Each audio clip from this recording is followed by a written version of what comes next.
मारी नजरिया के हे बलमू तनी दबा दी पताली कमरिया के हे बलमू तनी दबा दी पताली कमरिया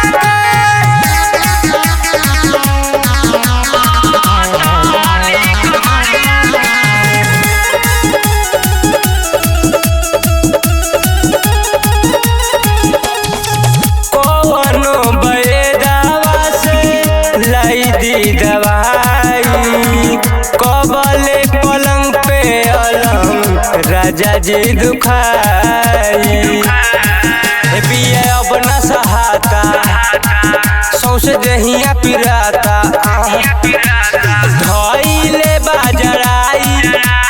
धइले बाजराई तनी कस के चापी शरीरिया के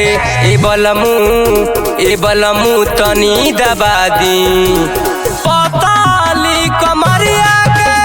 ए बलमू तनी दबा दी पताली कमरिया के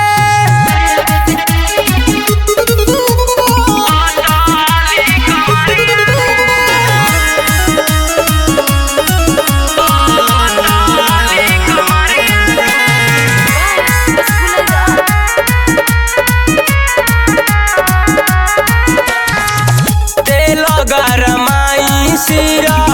गरम में लगाई रंजन रितेश रउआ बनिहार जाई ऐसे रोग न भागी नसे नसे बैठा दी कोनो दूसर उपाय न बावे ए अनिल ए नौकी बेमरिया के ए